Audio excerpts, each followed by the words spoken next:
Good evening, everyone. My name is Wendy Perdue. I'm Dean at the University of Richmond School of Law, and I have the distinct pleasure of introducing our speaker tonight, Professor Corinna Lain. Situated in this academic setting, I thought it was appropriate to begin with Professor Lain's academic bona fides. Professor Lain is a graduate of William & Mary, summa cum laude, JD from UVA Law School, where she was on law review and graduated Order of the Coif. After that, she held a prestigious clerkship in the 10th Circuit. She's author of over 25 law review articles and book chapters, and now is a professor at the University of Richmond, holder of an endowed professorship. So she's got the academic chops, yes. That brief introduction of Professor Lain is accurate, but not complete. And so I thought I would supplement it with a bit of an introduction, not of Professor Lain, but of Corinna Barrett Lain. Corinna grew up in Montana under circumstances that I gather were not exactly privileged. Indeed, I've been led to believe that she might have spent a certain amount of her youth in bars and pool halls.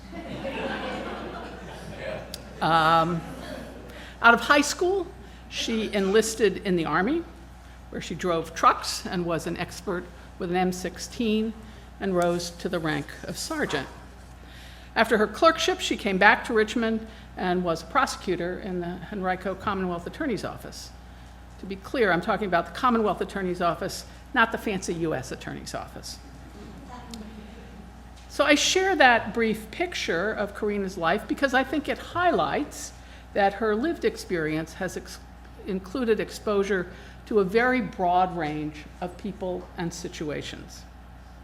And my theory is that the breadth of that experience has contributed to her very astute eye for human detail.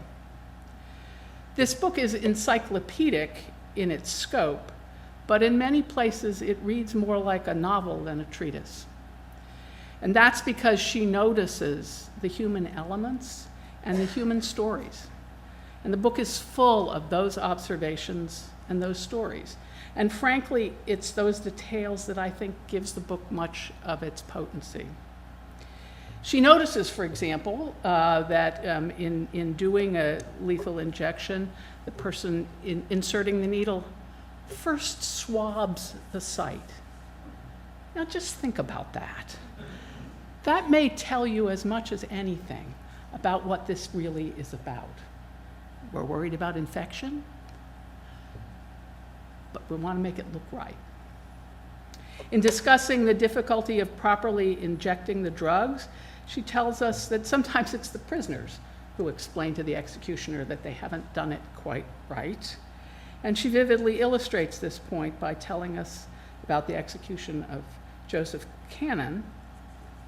After resetting the line, the executioners allowed Cannon to have a second final statement so that his last words, which would presumably be publicized to the press, would not be, "It's come undone." Those are just a few of the details that you get in this book. Corinna's writing style is very direct, with occasional editorial asides. And some people may find it jarring that a book about so serious a topic can have a casual, almost conversational tone. But for me, that is actually where much of the power of the book comes from. The states have hidden lethal injection behind a veil, told us that it's a complicated medical procedure and we wouldn't really understand it, and we really don't need to know much about it because we wouldn't be able to figure it out. This book peels back that mystery and tells us in straightforward language that we can understand things perfectly well and see what is actually going on. I will admit there were times when I was reading the book when I almost felt like I was sitting in one of those Montana bars. Corinna had just pulled up a stool, settled in, and was giving me the straight scoop about what's really going on. It's powerful. On the dedication page, the book quotes Isaiah. "Produce your cause, saith the Lord. Bring forth your strong reasons." She has done that. And it is my great pleasure to introduce to you Professor Corinna Lain.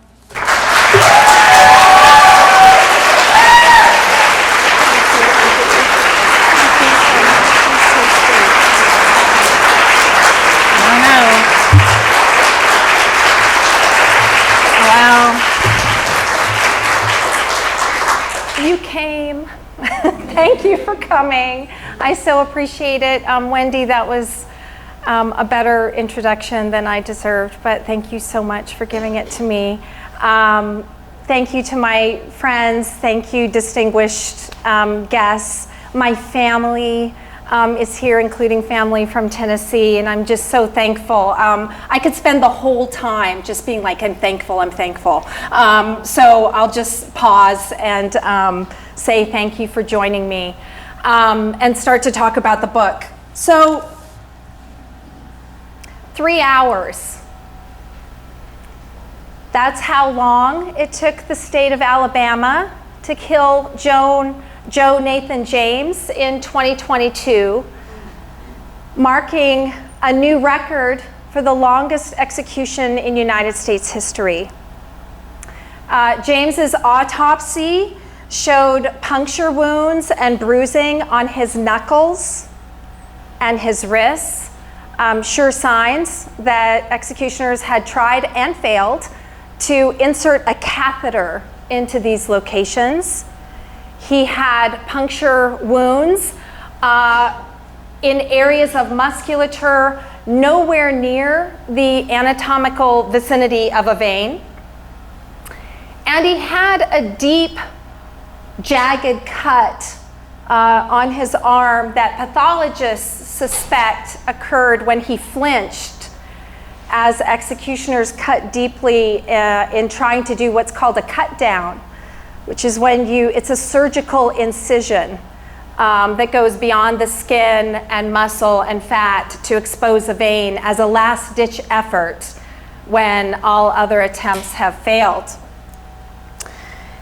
So James's autopsy told a story of a torturous death. There was a media witness there at the autopsy. She said his body was a war crime. That's what she described it as. But Alabama told a story of success.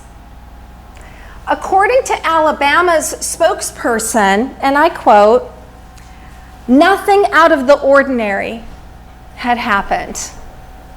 Nothing out of the ordinary. And the truth is, he wasn't wrong. Horribly botched executions by lethal injection are not, in fact, out of the ordinary in Alabama or any of the other states that are actually executing. And I'm a death penalty researcher, so this raised a question. Why are states so breathtakingly bad at a procedure that we use every day to humanely put down our beloved pets? And by the way, it is humane. That was a question I had. It is humane. So why can't they, get this right? The answer ended up being a book. This book.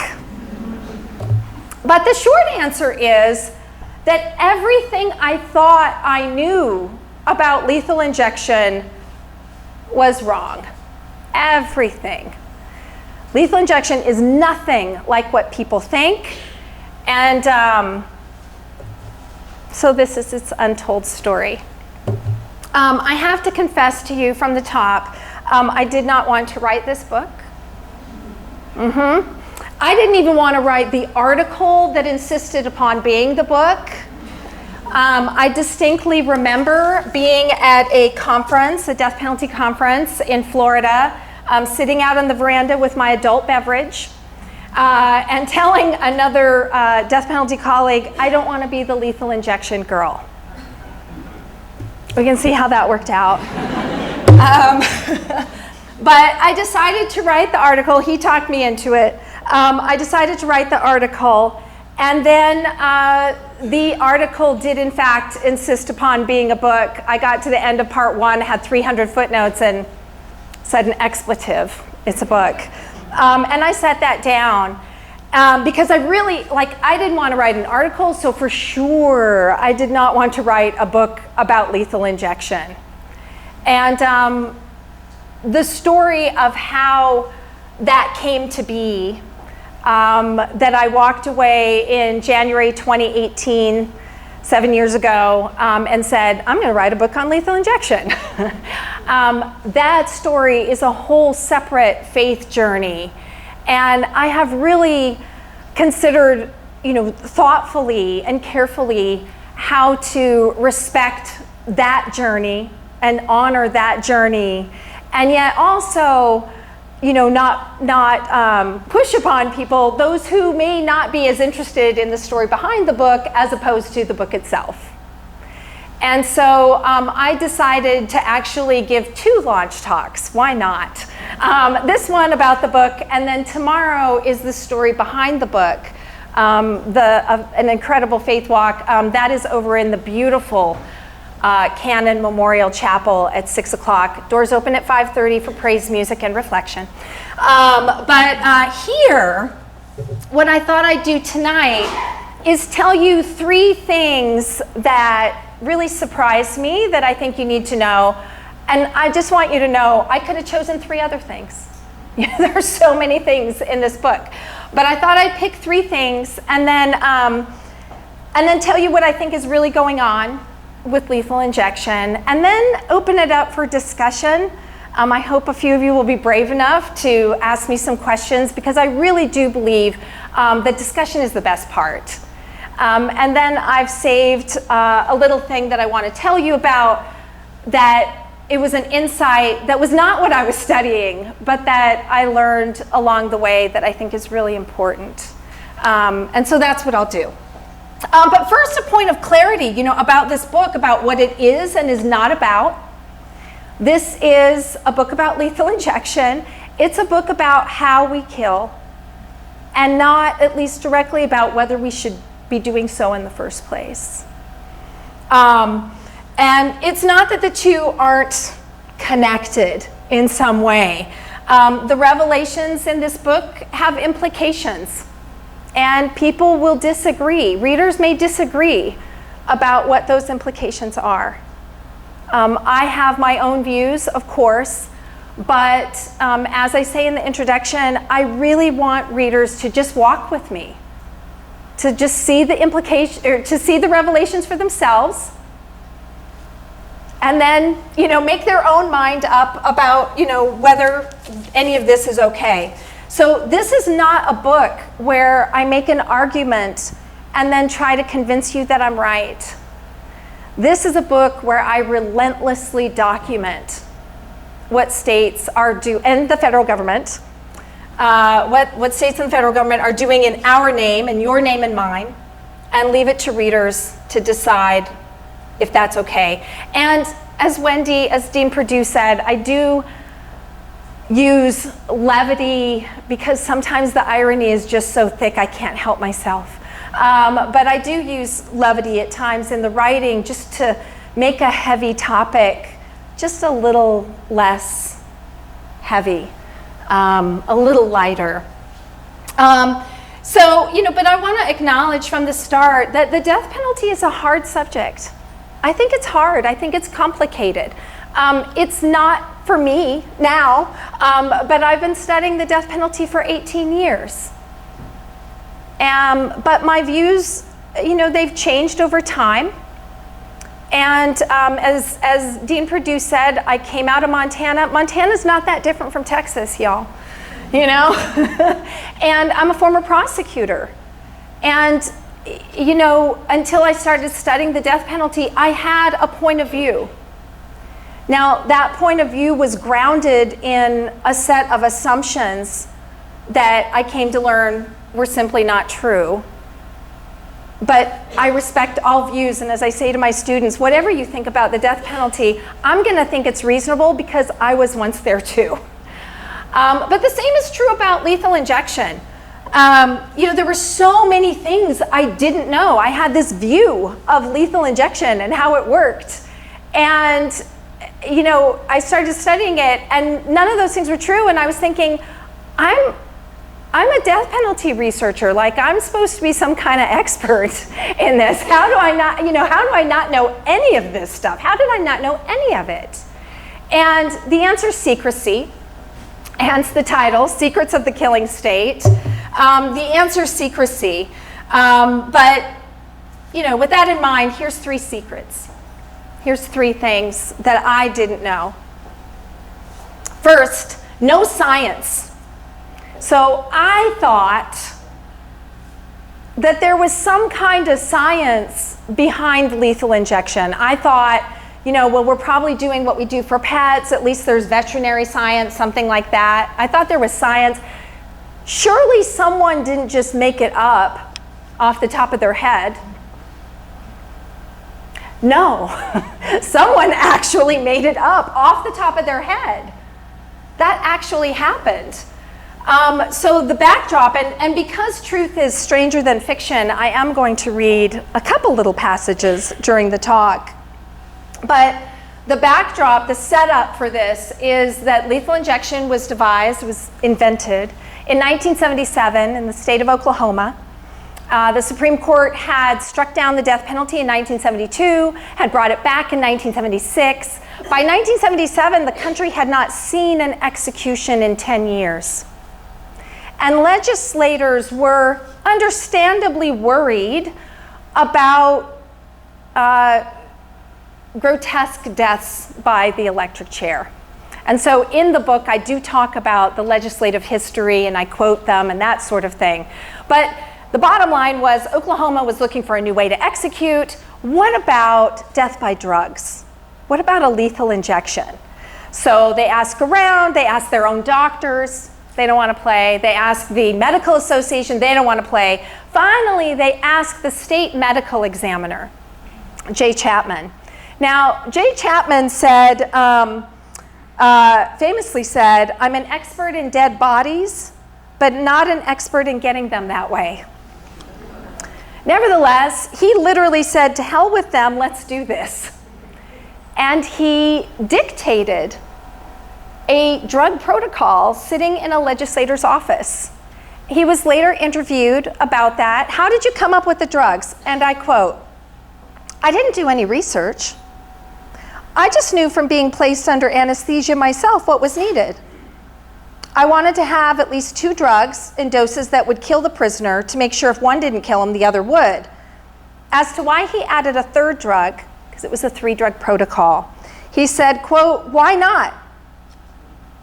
You wanted to make sure the prisoner was dead at the end, so why not add a 3rd drug? Why does it matter why I chose it? And, I'm like, because states used what you made up and started killing people with it, and every other state then just followed Oklahoma. And there was an early challenge to it where a trial court got all of this information and said, yeah, no states did their own, investigation. And I quote various people saying, well, I'm not a doctor, I don't know the medicine, I was doing what they did. As to the fact that all the other states just copied what Jay Chapman had made up, he said, I'm surprised as anyone, he said, I guess they just blindly followed it. Not in my wildest flight of fancy would I have ever thought it would have mushroomed into what it did. I was young at the time. I had no idea it would ever amount to anything except for Oklahoma. So that's how we got lethal injection. He just made it up. And by the way, those drugs that the states used, every state used for the first 30, 35 years of lethal injection, not a single one of them was what we used for pets. So it was like completely different. So I talk about that in the book and the implications of that and what he had to say about that when people said, well, I think people might be suffering torturous deaths. So there's more to say about science, and in particular, the fact that that still exists today, this point of no science. In 2024, so this is after the book actually went to the printer, so it's not even in the book, but Arizona hired an independent investigator, a retired federal judge, to do an independent investigation of its lethal injection. He got fired, but he had a preliminary report. And in the preliminary report, he found, and I'm quoting his preliminary report, correction officials seeking to learn on the eve of an execution what doses of lethal drugs to administer from Wikipedia. Right? Like, this is the sort of thing that you're going to find in this book. And in fact, chapter 1 talks about the botched Clayton Lockett execution, where the drug was decided by the lawyer for the Department of Corrections, who said, I Googled it. I went past the WikiLeaks. That's what he said. So this is still existing today. So no science is my first point. The second is torturous drugs. So here's a bit of trivia. A few states allow the person being executed, the prisoner, to choose their execution method. Most states don't, a few states do. Tennessee is one of the states that do. And as this point of trivia, 5 of the 7 prisoners who were executed since 2018 chose death by the electric chair over lethal injection. Now, by all accounts, death by the electric chair is a ghastly affair. I won't go into the details, but it is the only execution method that 2 states have themselves said this violates the Cruel and Unusual Punishments Clause under their state constitutions. And yet, prisoners are choosing that over the supposedly humane lethal injection. Why? And what they said, it's in the book, but what they said was, we knew both deaths would be torturous, so our best move was to make it quick.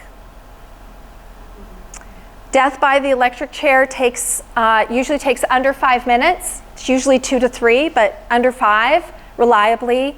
Death by lethal injection is 10 to 20. The going average for the one drug protocol is 18 minutes. 18 minutes. But wait, 18 minutes isn't so bad if they're just falling asleep, right? And so how do we know that they're not asleep? And these are the sorts of questions I was asking. I'm like, please tell me they were asleep. Please tell me they're asleep. And it's not like you can ask them afterwards, right? How'd that go for you? Is that all right? You can't do that. But there are a couple things that we do know. So for example, we know in the 3-drug protocol, one of those drugs is a paralytic. And it's not just a paralytic, but it's also a muscle relaxant. So it relaxes the muscles in the face, and then it freezes them that way. And it works from the outside in, so the very last thing is the trunk, and it slowly paralyzes the diaphragm. And the diaphragm is the muscle that pumps air in. And so those prisoners are gasping for breath and taking shallower and shallower breaths as they go along. And so some of these autopsies are showing distended veins as inside they are gasping for breath. Of course, on the outside, it looks like they just fell asleep. Now, just because there's a paralytic doesn't mean they couldn't be asleep. Like, they could be paralyzed and be asleep. So this is me. I'm like, okay, but it could, right? They could be out. No. So there was a study that came out that NPR reported in 2020. It looked at over 200 execution autopsies across all states, and all different protocols, importantly. Texas, by the way, was not part of that, even though Texas is our most executing state. When scientists started snooping around, Texas stopped conducting autopsies altogether. And when asked why, the spokesperson said, We know how they died. So Texas wasn't a part of it, but the one drug protocol that Texas uses was a part of it. And what that study found was that in 84% of the autopsies showed that the prisoners died by acute pulmonary edema. So pulmonary edema is when fluid seeps into your lungs, making it difficult to breathe because you've got fluid in your lungs. Acute pulmonary edema is when this happens over seconds and minutes rather than days and weeks and perhaps months. And the pathologists, which have been studying this for quite some time, are basically saying, look, the problem is every drug, like the body has a pH. I had to write this down. The body's pH, because I'm not a science person, the body's pH runs between a 7.35 and a 7.45. Well, some of these drugs are acidic. That is midazolam, for example, pH of 10 to 11. Some of these drugs are alkaline. That's pentobarbital, which is the one drug protocol. Midazolam acidic is a 2.5 to 3.5. The pentobarbital is a 10 to 11. But the bottom line is the body's actually very good at buffering drugs when it's in some small amount. But lethal injection doesn't use small amounts. The whole point is that you are giving a massive overdose at once. And what happens is it goes in the vein, then it goes to the heart, and the next place it goes is the lungs. And the body can't buffer that fast enough, and so it chemically burns the little capillaries in the lungs. It makes the lungs leaky, and fluid seeps in. And so even after the body has buffered that drug, the damage is done. And that fluid will continue to seep in. And so, as one court in Ohio said, they are drowning on their own fluids. We are essentially waterboarding people to death. That's what's happening. Okay, so I'm like off to a slightly better and more lighter topic. No, none of it's light. But the third surprising thing is what I call inept executioners. So I talk about this. I talk about unfit, unqualified. A lot of these executioners are phlebotomists, and in 35 states, they're not even licensed to do what they are doing in the lethal injection setting. They take blood. These are the people that take your blood, and I think they must be, I would think they'd be pretty good at taking your blood, but they're not generally licensed even to insert a catheter, which is a completely, different thing. So I talk about that, and then I talk about untrained. But as an example, I thought I would talk about unfit, and I would turn to Missouri, because Missouri is the show me state. So I thought, why not? So Missouri was in this lethal injection litigation, and what happened was the prisoners who were next in line for execution looked at the logs, at the pharmacy logs, and the execution logs. And what they found was that on the logs, it showed that 2.5 grams of this drug was being used rather than the 5 grams, which was called for in the protocol. This was sodium thiopental. It's a drug they don't use anymore. But the bottom line is they're looking at the chemical dispensary logs and saying, wait a minute, that's the drug that's supposed to make it so you don't feel, and you're using half of the amount. So they sue.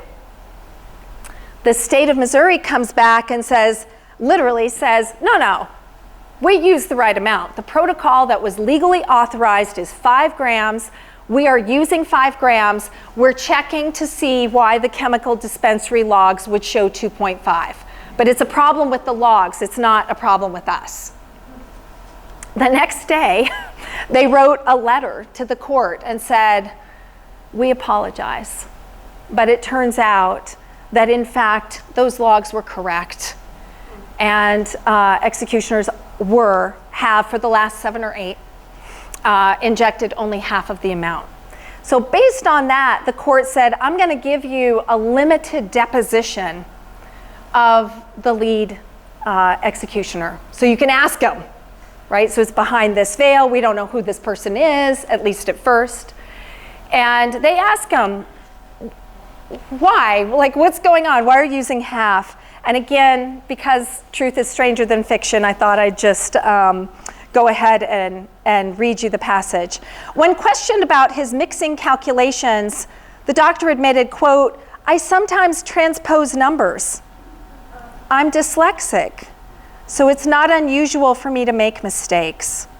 For the record, he later stated he was not dyslexic, he just sometimes mixed up numbers. Now, and by the way, of course, this is nothing about dyslexia. It's about the ability to correctly create the drugs and abide by a protocol. So what happens next is Missouri doubles down on the doctor and says, we are, quote, confident in Dr. Doe's competence, and we plan to continue to employ him for executions by lethal injection. The court rejects it. This is a federal trial court, and the court says, quote, the court is gravely concerned that a physician who is solely responsible for correctly mixing the drugs, which will be responsible for humanely ending the life of condemned inmates, has a condition which causes him confusion with regards to numbers. As this court has learned, the process of mixing 3 different drugs and knowing the correct amount of drugs to dissolve in the correct amount of solution involves precise measurements and the ability to use, decipher, and not confuse numbers. So the court rules that this particular doctor executioner cannot be used, quote, in any manner at any level by the state of Missouri. All right, so he's like, do not use this person at all. Missouri appeals and says, no, we got this. Well, in the meantime, investigative journalism is like, who could this possibly be? And they find out who it is. So the doctor's identity is revealed. He admits it's him. In fact, he later boasts and said, no one will do as many executions as I have. But when they find out his identity, they find out that he had been sued for medical malpractice more than 20 times. He had his hospital privileges revoked at 2 hospitals.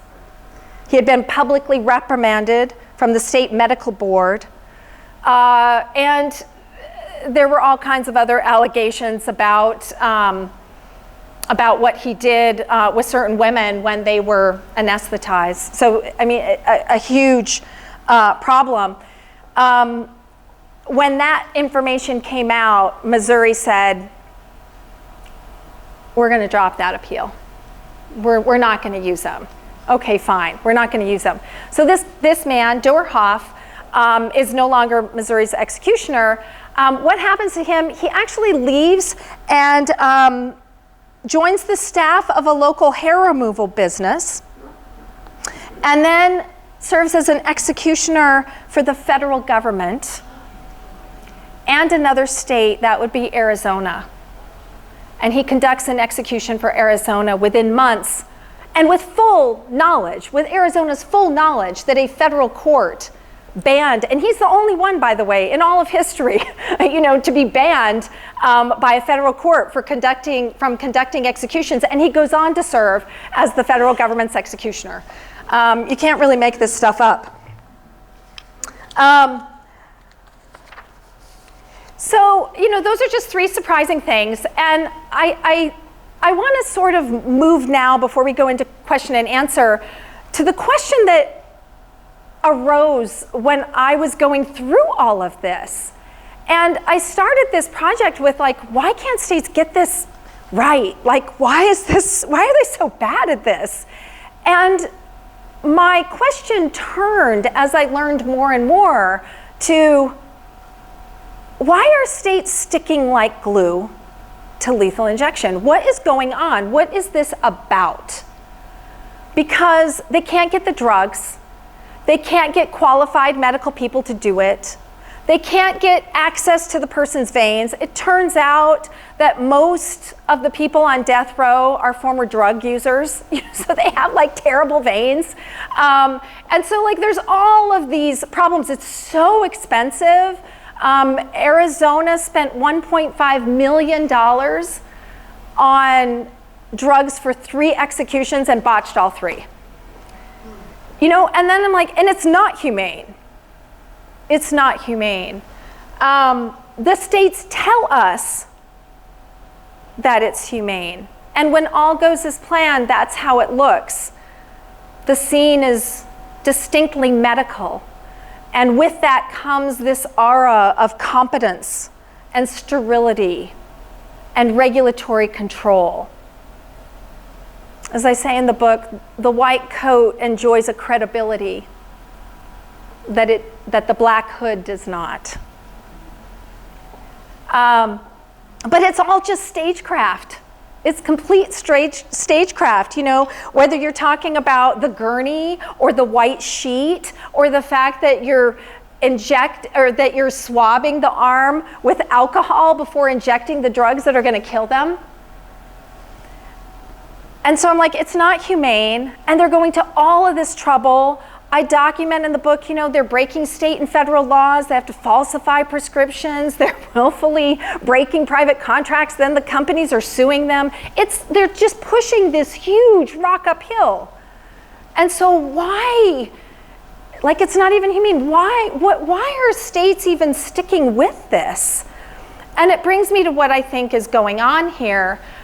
As far as I can tell, lethal injection just has one benefit. It does one thing.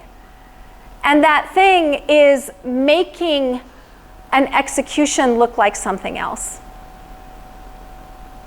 With lethal injection, we don't have the sight of blood. We don't have the sickly smell of burning flesh. We don't have the gas chamber and people, gasping for air and spitting and all of that sort of thing.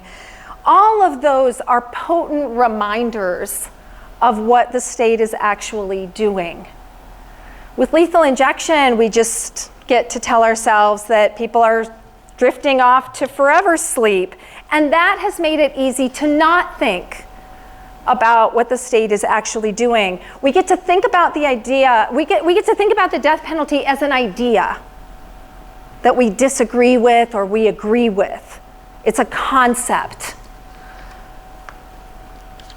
And that must be incredibly important. I think that's very important because the death penalty support in the United States is largely support in the abstract. It's an idea that people have. And lethal injection keeps the death penalty abstract. It allows the political uses to flourish while hiding the brutality that executions entail. And that has helped shore up support for the death penalty and suppress conversations for years. Out of sight, out of mind. Nothing to see here, move along.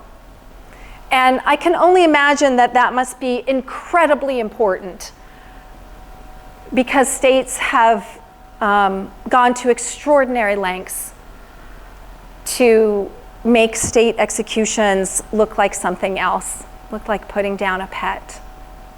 So I think I'm going to stop there. I do have one last point that I'd like to end with, but I'd like to just stop and maybe we could have a conversation. And I want to say to you, it's okay to ask me hard questions. I feel the support in the room. I'm glad you're here. But like seriously, I have book talks in various places, and I will get hard questions. And I've been thinking about this for a really long time. And like I said, I think it can be complicated. So I invite you to ask me the questions. Mary? Corinna? Yes. I'm so proud of you, and I just thought your talk was beautiful. Got your book. Thank you. I'm curious, when you were talking about out of sight, nationally, I witnessed an execution in Virginia in 1999. It's for a small number of people. So when you talk about there not being blood, or there not being the smell of an electrical chair's consequences, can you elaborate a little bit more on that? Because we aren't putting this on display. We aren't, humans in the United States, citizens and residents, are not seeing this or experiencing it. And I agree with your total analysis and defer to it. But I am curious about what you would say about that. And then secondly, we're such a gun culture. I am curious why the firing squad, and I'm categorically opposed to the death penalty, but why the firing squad is not elevated. Now, I am not wanting it to be elevated, but I am curious about why that. not? And then No. my third question is there, I did not bring a pen up here to take notes. Is there a profiteering? Yes, I did. Is there a profiteering element in the pharmaceutical industry with lethal injection? Okay. Thank you, Corinna. Okay. I think the first thing, and I wrote down the other two, hopefully I can remember them.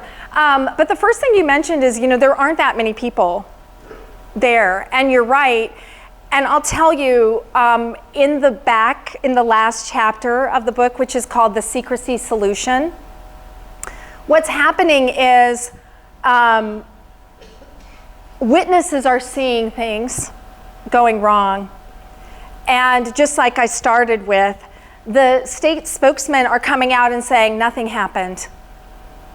Alabama gassed a man to death. I worked that in right before it went to the printer, so just the first one is in there, but it is in there. And it was really wild to see the media witnesses, few as they are, saying, I have witnessed, X number, I've never seen such a violent death.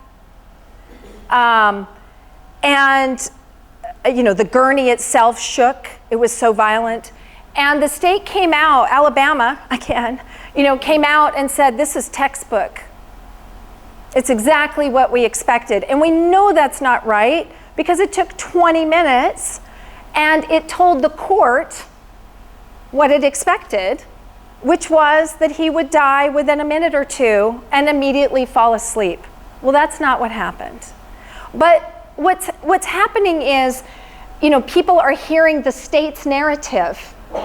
And apropos that, by the way, there was the son of the victim in the Alabama gassing, and he came out afterwards and said, I don't ever want to see anything like that ever again. It turns out that even if you want the person to die, even if you think they should die, watching a torturous death is a grotesque experience. And he later said, we went back to the hotel room and I watched the news conference and listened to him, and he said to reporters, only about half of what he said was true. I wasn't expecting that. I wasn't expecting that. And I think that's the point, right? People expect that the state that is killing in their name, that is enforcing the law, are going to tell them the truth. And I spend pages and pages and pages of saying, here's what media witnesses saw, here's what they said. So I think the way this is working is that those very few people, the media, I think they're trying, but the state has a certain legitimacy when it says this is what happened. And I don't think they should get that bump. And that's part of this project, right? And they turn off the sound, they lower the blinds when something starts going wrong. But there's no reason to turn off the sound. Why? So that's your first question. The second one was, the firing squad. So South Carolina has done 2 executions now, and South Carolina is another one of those states where it's like, we're going to let you pick. And the prisoners there are saying the same thing. They're like, it's going to be a violent death. I might as well make it quick. You know, and so for their perspective, it's not that it's a humane death, it's a quick death. But it does show off the brutality. You know, I was once, I read it somewhere, and I couldn't remember where I wrote it, so I didn't put it in the book, but I read somewhere, the heart stops reluctantly. And, you know, as I was spending time with lethal injection, I was like, oh yeah, I get it. Like, you know, before you're ready to die on your own, it takes force to stop the heart from beating, right? It could be a car accident, it could be a murder, it could be an execution, but the body wants to keep beating until it's ready to give it up on its own. And so it takes force, it takes violence for that to happen, right? You have to overcome. The heart stops reluctantly. And so the thing about lethal injection is it hides the violence. It's all internalized.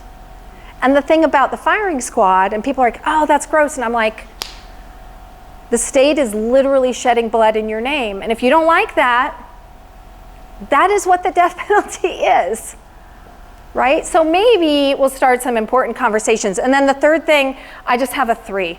I don't know what you had to say. What? Oh, right. You know, so I talk about the pharmaceutical industry, and the pharmaceutical industry has been absolutely crystal clear about we don't want our drugs used for killing. And I kind of go through some of their corporate core values and their mottos.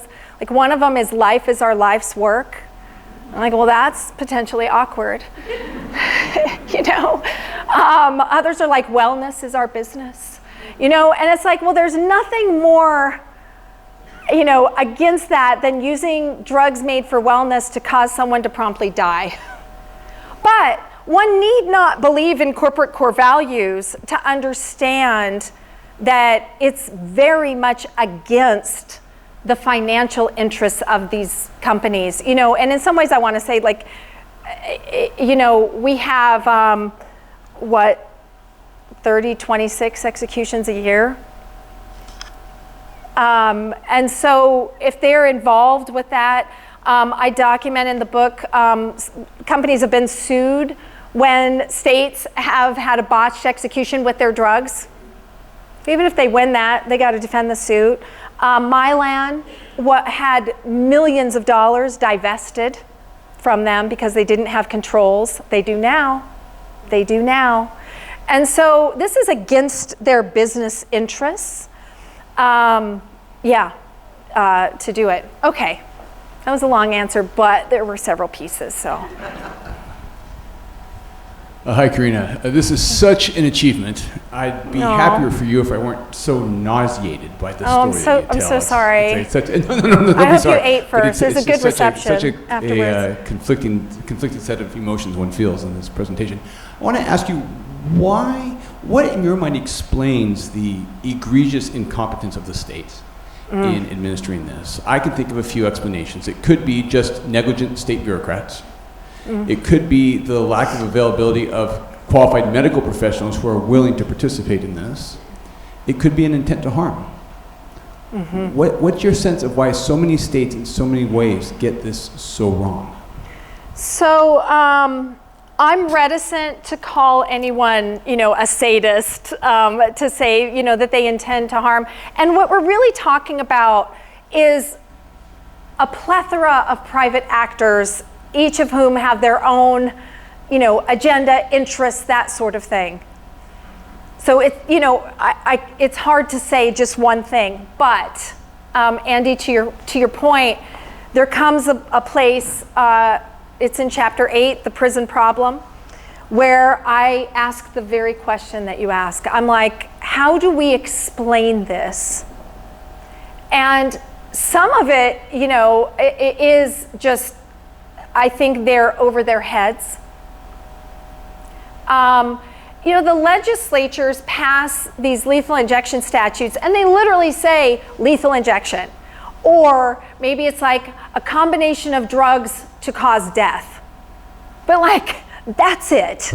And then it comes down to the Department of Corrections and they're like, we're not doctors, we don't know how to do this. Like, we're not the experts. And so you see them Googling it, right? They just have a job, they're just trying to get their job done. And I mean, they've, I document where they, for a number of years, states delegated it to some guy who said, I'm an engineer. He made a lethal injection machine. He said, I've studied all this. Turns out he wasn't an engineer, but he was a Holocaust denier. And so he gets all this attention, he falsified, he gets charged with criminal fraud. And that was the end of the machine. But you know, even after he was completely discredited and all of the states turned against him, a number of them still contacted him on the sly. So desperate were they for somebody to tell them what to do. So, you know, part of it is that, but the question that I end up asking is like, wait a minute, they can't even get a form right. You know, they can't do this right, like, come on. And I end up talking about indifference. And I plug into social psychology and the mechanisms of moral disengagement. And it turns out that when you are asked to kill someone, you know, that is a potential harm to your own id, to your own identity. And so I quote executioners. There's a pretty detailed discussion where they say, listen, by the time an execution warrant comes down, we've been living with this person for 10, 15, 20 years. We know, you know, they're never getting out, but we know that they could peacefully, you know, and without problem be you know, housed, incarcerated for the rest of their life. And so we get to know them as human beings. That's a quote. We get to know them as human beings, and then one day, you know, a death warrant comes down and we have to kill them. And so what do? You have to separate yourself from that. You have to, because it'll destroy you. And I think asking executioners to care about how somebody dies is actually asking too much. Yeah. Why do they not use what we use for our pups? Yeah. So I do have a dog that's 16. Some of you are my students or friends, you know this. And so as I was going through, I myself was like, wait, are we torturing our pets? No. You can all rest assured. No, you know, for the first 30 to 35 years, it was a 3-drug protocol. He made it up, and I talk about like, well, if I were trying to devise a death by drugs, right? Isn't that the first question you'd ask? You'd be like, how do we do pets? We know how physician-assisted suicide works. How do they do that? Isn't that the question you would ask? And so he either didn't ask that question, maybe he didn't think of it, that's its own statement, right? Or he already knew and chose not to, right? Because that's just not the drugs that they used. Now, there was litigation where prisoners actually sued and said, we want to be executed like your pets. And so one case that's famous is out of Tennessee. And the prisoners sued under Tennessee's, I'm trying to think of what it was, but it was like non-cow and horse humane animal death act. But it was basically like your cats and dogs. And the statute was actually very detailed. That's its own issue, right? Like statutes for lethal injection are just like lethal injection. statutes for pets are like this, this, this. Here's the drugs you can use. Here's the drugs you can't use. And so they went and said, they said, oh, it was the non-farm, that's what it was. It was the Non-Farm Animal Humane Death Act. And they said, we're animals, and we're not farm animals, so we qualify. And the court was like, no. But, they were saying, like, look, we want to be executed like you do your pets. And the court ended up saying, that's not what the statute was for. But, the very fact that they're suing under the Non-Farm Animal Humane Death Act is just such a statement, because they're people that ostensibly have constitutional rights that would keep the states from doing anything they want. And I've wondered myself, like, why haven't courts protected? And I think there's just such this narrative that lethal injection is humane. And if you're challenging lethal injection, it must be because you're litigating to die another day. There's no merit to any of this. And so part of what I want to, show is like, all right, let's talk about it, because here's what I found. Just to continue your point, eventually that first drug, sodium thiopental, goes away. And the states that had been fighting for years, saying, oh, we could never execute you like we execute our pets, we could never use that drug, all of a sudden they switched on their own. Easy peasy. And so some states now do use the one-drug pentobarbital protocol. I kind of wanted to sigh of relief, because of that. But no, even if they're using the same drugs, they're not using the manufactured version. They have to use the compounded version because the manufacturers don't want them using that. They're not using medical professionals, and the physiology is really different. So anyone who's put down a pet knows, they're down in like 30 seconds, a minute. Executions take around 18, so longer. Hello, Professor. Hey. It's a pleasure being, as your former student, to sit in front of you. Again, you make me want to re-enroll in law school. Aww. My question is, it's perhaps narrower than it might sound, but in the course of your research for this, did you find any credible research that measured brain activity of the people who were being killed?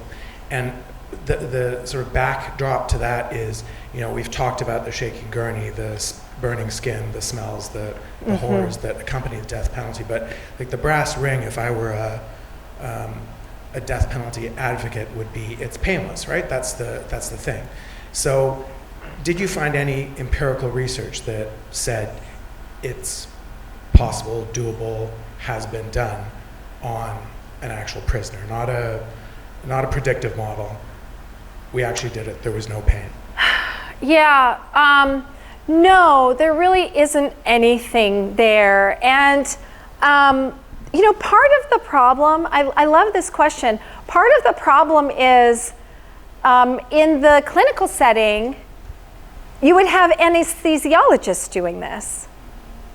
And a lot of times they use this thing called a BIS monitor that tells them, I've learned all about it, but that tells them you get to a certain level and then you're in the and you use that as part of this, okay, and what am I seeing? And are there any twitches and all of that sort of thing? And North Carolina tried to use a BIS monitor, and the BIS monitor manufacturer started and put end user agreements and said, not ever will you use my equipment. And so this is, but I can also say, it's not, look, we have these surgeries every day, but they're with anesthesiologists who bring you to a state of anesthesia slowly. And my project is not telling states how to kill, but if you had it's not that an anesthesiologist couldn't do this. Anesthesiologists want nothing to do with this. They are at the top of the medical hierarchy, And the American Board of Anesthesiology has said, if you participate in any way, including advising, we will revoke your board license. So you have to be board certified to have hospital privileges. You know, and it sounds like a huge stick, but it's like they don't want to participate anyway. They're like, why would we want to do that? You are dirtying our white coat. You know, and so, you know, there's a whole chapter where I talk about, it's called the Medical Profession Mandate, and it talks about how back in 1888, when states were realizing that hanging was this very torturous death, they actually studied, unlike what we did with lethal injection, but they studied and they recommended, this was a commission in New York, and they recommended the electric chair. Well, that was its own problem, but they considered and rejected death by drugs, a lethal injection, and they said for two reasons. Number one, anatomical difficulties. Prisoners have bad veins. And number two, the opposition of the medical community. We can't do this well without them. And the medical community said, we don't want anything to do with it. And, you know, when Jay Chapman devised lethal injection, he knew all this. I mean, the whole reason they went to him is because nobody else wanted to play. But in the early years when lethal injection was being adopted by the states, the medical community lobbied hard. And they said, don't do this. We are not going to participate. Don't do it. And, you know, states did it anyway. That's interesting. I mean, that kind of underlines that whole irony that you started off with Alabama saying, you know, this wasn't botched. This was the way this is normal. Yeah. That's odd. Thank you. You're welcome. We're past 7 o'clock. Do you want to keep going? We Or are? there's Should a we take like two reception? more? Sure. Okay. Barb? You pick. No, don't do that. Don't do that to me. Yeah, this guy. This is Will, by the way. He is a podcaster with Faithful Politics, which is an amazing podcast. So I have to. I agree. It is an amazing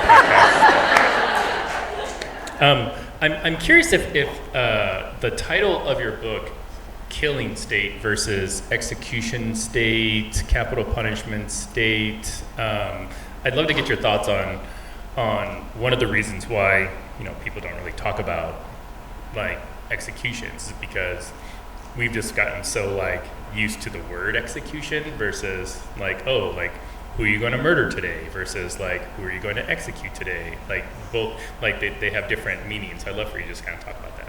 Yeah, I'm really glad you asked about that because the very fact that it's jarring. I mean, notice this, right? Like the autopsy says homicide. Sometimes they'll say judicial homicide. But it is a intentional killing. But we don't call it that. We don't say killing, we say executions. Just like, you know, we say incarceration, we don't say caging. We have all these nice padded words that separate us from the morality of what we are doing. And I'm a huge fan of democracy. And so, you know, I keep going back to, look, if everybody knew all this and said, I know all of it, yep, we're torturing people, you know, we can do all these things, and I'm still okay with that. I might disagree, but I wouldn't have anything more to say. What really bothers me is when we have a death penalty that is ostensibly justified, well, the public supports it. And I'm like, you have worked very hard to make sure that we don't know what the public is supporting. And you could support the death penalty and not support torturing people to death. You could support the death penalty and not support breaking state and federal laws to do it. You could support the death penalty and not support spending $1.5 million of your money. And by the way, even the pharmaceutical companies that have all put controls, You know who's paying for those. You don't think they're absorbing those costs on their own, do you? Like we're paying for that, right? Like that all goes into the cost of our medicine. And so, I think democracy, what do they say? Democracy dies in darkness, right? Like democracy requires transparency.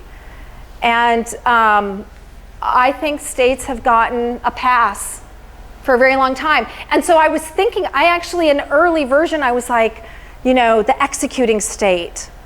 And I was like, no, I'm not doing it.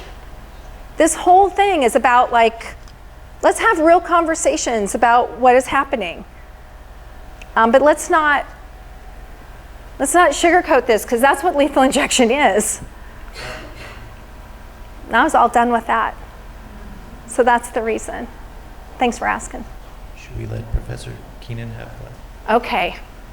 Because he's, yes. Hi, I'm just Riley. very, very curious. Yes. First of all, congratulations. Echoing Thanks, what everyone Riley. has said. It's so wonderful. So I'm curious about if the folks who are carrying out these executions aren't doctors, who are they? Ooh, I Like, love who that signs question. up for this job? Are they prison guard? Is this like the job that no one wants? It only happens, it doesn't. Yeah. It's not happening every Yeah. week, right? So who are these people? What is the human side of that Yeah. story? Oh, I really love. So, by the way, The Guardian published an excerpt from chapter 5, which is that question: who are they, and how do they get into this job? Like, who are executioners? So you can, buy the book, but you can also read The Guardian on that one. But most of them just fell into the job. But here's another secret of the killing state. I thought doctors were conducting lethal injection. How many of you thought a doctor was doing this? Okay, so I'm not crazy, right? Like, no. And so when you think about it, like what it's supposed to be, it mimics anesthesia, right? You're just drifting down and drifting off to forever sleep. But they can't get anyone to actually do anesthesia, so what do? They disaggregate the task instead. I can't get anyone to do anesthesia, but I can get a phlebotomist or a paramedic or an EMT to insert a catheter. Okay, well, if I get somebody to do that, I can get prison guards to mix the drugs. I shouldn't, but I can. And then who is pushing the plungers? Who is actually doing that? Even when states have a doctor involved, which like Durerhoff, he even said, he was like, yeah, but I never push the plungers. Every single doctor, and there are very few of them, and they're always, they're marginal in many ways. But, they always say, I'm not pushing the plungers. Who are the people pushing the plungers that are actually doing this? Non-medical prison guards. And not only are they, non-medical prison guards that don't know how to push, they have no formal training on how to push a plunger, but they're doing it from another room with 7 feet of tubing in between. And when asked, well, how do you, because if you push it too fast, it'll, go out or it'll bust their delicate vein, and they're like, oh, we're doing it by feel. You're not, you're nodding in disbelief, and I'm like, right, I know, right? My poor family for 7 years has been like, oh my gosh, you guys, I need to tell you this thing that I found. It's unbelievable. But that's actually what's happening. It's non-medical prison guards. Okay, so can I just, before you stop, I do want to just, I told you there was one thing, and then we can stop, and I'm sorry we've gone over. It's so like me to do that. I'm sorry. But I wanted to read a little from the epilogue, which is very important to me, special to me. It's just 3 pages. I'm not going to read all 3 pages. But, I learned something. I'm studying executions for 7 years, and I learned something that wasn't what I was studying, but that became important to me. So I'm going to read you a few little passages. I've been writing about the death penalty for almost 2 decades, and have always viewed condemned prisoners as people who did horrible, unspeakable things, probably, but still deserved protection of the law, arguably even more so. But I confess that I have kept my distance from the humanity of the faceless, convicted capital murderers I have been studying all these years. This project has offered, insisted upon even, a front row seat as to who these people are at the end. Not who they were in their worst moment, but who they have become and who others are capable of becoming. In our mind's eye, we tend to freeze these people in a single moment of time. I myself have done so. But time works changes, and studying executions has been a potent reminder that humans have the greatest capacity to change of all. I see this now in a way I didn't see it before. Before I saw the law, a long list of broken promises of fairness and procedural protections, I thought of this project as just another broken promise to add to that long list. Now I see humanity in full flower, and I cannot unsee it. And I talk about, as I was writing this, a man named Brian Dorsey came across my little Google news feed. The title of an op-ed was, "Dorsey has been under a death sentence in Missouri for 17 years. There is no dispute. We corrections officers know Brian Dorsey has changed. Governor Parson, don't execute him."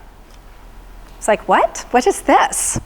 So they talked about Brian Dorsey. He was convicted of a double murder and a sexual assault. Terrible crime, right? Like, terrible crime. And here are 72 corrections officers saying, "Yet far from being the worst of the worst, Dorsey exemplifies growth, transformation, and redemption is possible." I'm quoting from their op-ed. "There isn't a nicer guy than Brian. We know he was convicted of murder, but that's not the Brian Dorsey we know." They go on to say that Brian Dorsey was housed in the honor dorm of the prison. I'm not quite sure how you do that, but he did. He served as the prison barber for over a decade, cutting the hair of not only all of the other prisoners, but also of the prison guards by choice and the 2 wardens. Imagine for a moment what that looked like. The warden sitting there, right? This convicted capital murderer sitting with a pair of scissors and a razor blade at the warden's neck. Again and again. Quote, "Mr. Dorsey is an excellent barber and a kind and respectful man. I do not hesitate to say executing Brian Dorsey would be pointless cruelty. But once a death warrant is issued, the machinery of death is impossible to halt. The governor declined to intervene, and the prison guards who had come to know and respect Brian Dorsey were then forced to kill him." The op-ed warned that, quote, "taking Dorsey's life would be especially traumatizing to many current and former prison staff members, myself included, who have come to know and respect and care for this exemplary inmate. Surely Brian Dorsey was not the only casualty that day." As you read this, dozens upon dozens of prisoners are scheduled to die at the hands of the state, each with a story, most with regret, all more than their worst moment. Thank you.